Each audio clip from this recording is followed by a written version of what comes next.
making bechamel. We've already made velouté. Velouté is made with white stock. Bechamel is made the exact same way, except it's made with milk.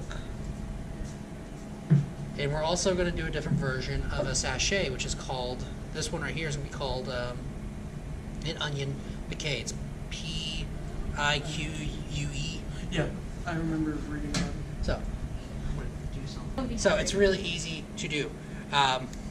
You make a slit into your onion, stuff in your bay leaf, and then we're making only a quart, so I'm going to do 2 cloves, because if we do too many cloves, it's going to be way too much. You can actually take this, pass it around.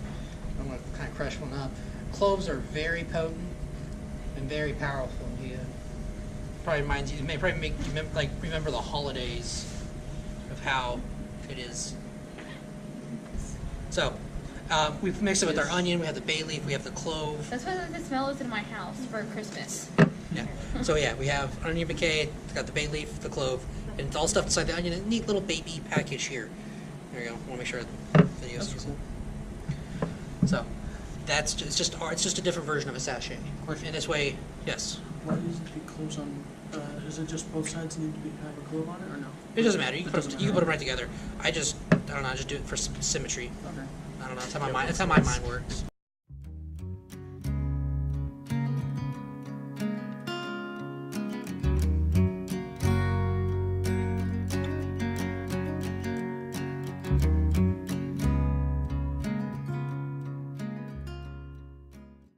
That's 2 ounces of butter. Yes, 2 ounces of butter. Half a bar. And then 2 ounces of flour. Again, always have extra flour laying around to make sure your consistency is right. Because in the end, if your sauce is too thick, you can always add more milk. If it's too thick, add more milk. If it's too thin, well, there's other ways to fix it, but we'll talk about that later. I think we actually have time. If someone makes it too thin, we can actually show you guys how to do a cornstarch. But you get your 2 ounces of butter. How much milk? 1 quart. We're gonna add our flour.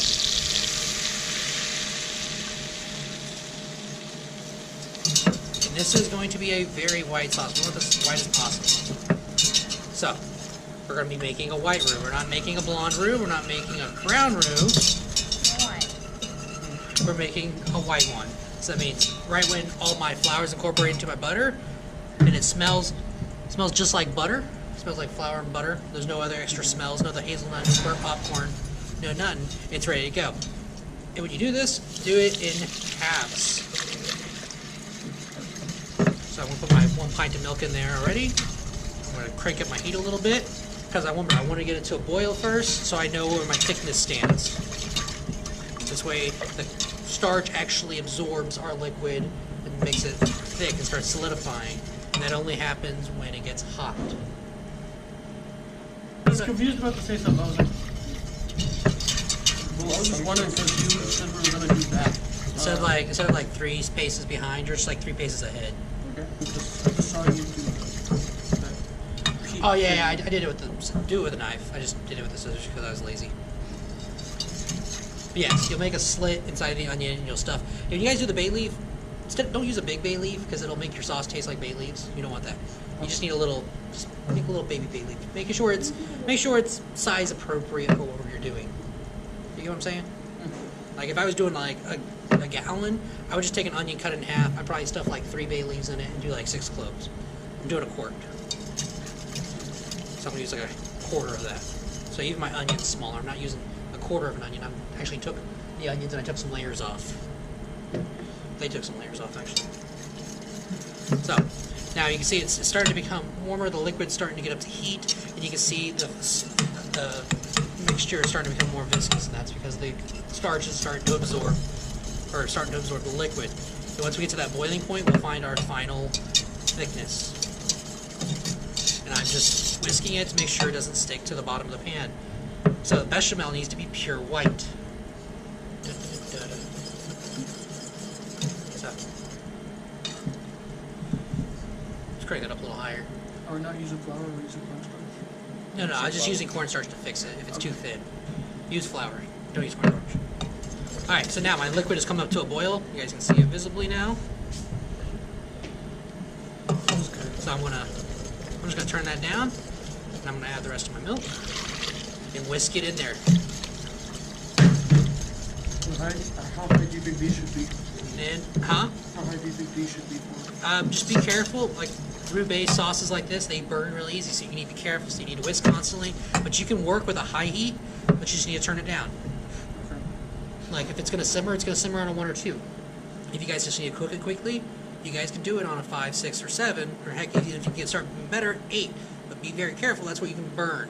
Bechamel burns like crazy. You've got the flour and butter that wants to burn. Then you've also got the fats and sugar that are inside of milk, the lactose, that also want to burn really easily too. So, and one of these days, you guys, somebody will scorch and burn this sauce or a soup, and you all get a taste of burnt scorched sauce soup.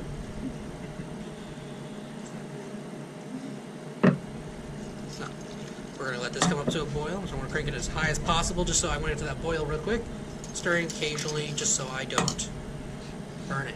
Now, I want a pure white sauce, so I want salt. What kind of pepper? White pepper. You guys already have salt, white pepper. That white pepper's evil. I don't like it. So, it's going to be different than working with black pepper. You guys worked black pepper the other day. We seasoned with salt and pepper. Now today you guys are going to be working with salt and white pepper. It's almost the same. You got to be careful though, because you're going to get that musty smell or that musty flavor into it if you use too much pepper. So is it like 2 parts salt, 1 part pepper, right?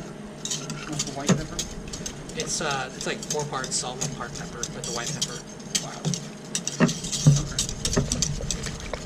So you can hear the sloshiness of it. It's becoming thicker. And then what's the consistency we're looking for? What's it when I dip it in there and I pull my finger across? What's that called? What's it? An N.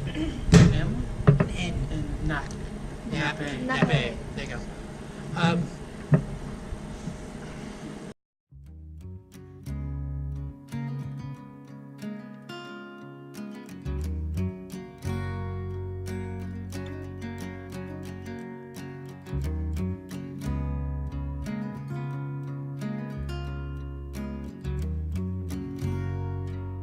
I'm going to add most of my salt and pepper right now. This is how I want you guys to start focusing on it. But if you guys can't, don't worry about it. You can always finish with your salt and pepper. But again, the reason we season now, we don't want to do that preliminary seasoning with the salt and pepper, is because that absorbs into the sauces or soups much better. And at the end, it's not as sharp with salt and pepper. It tastes way better if you start seasoning at the beginning stages like this instead. And at this point, once we're at a simmer, add your onion piquette. That's a really hard technique. Probably gonna ask you during it though. Just put it in there. Complicated, I know, but just drop it in. You got that, Ashlyn? And I got 2 CIA students here that can help you gently put the onion into it. You said throw it.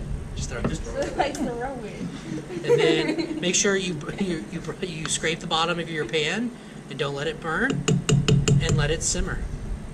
For how long? How long until I need to cook that raw flavor, that raw flour flavor out? 20 minutes. 20 minutes, right on. So, everybody get up to this stage right here. I'm gonna go. Don't burn it, Myron. I'm not burning. I didn't burn it last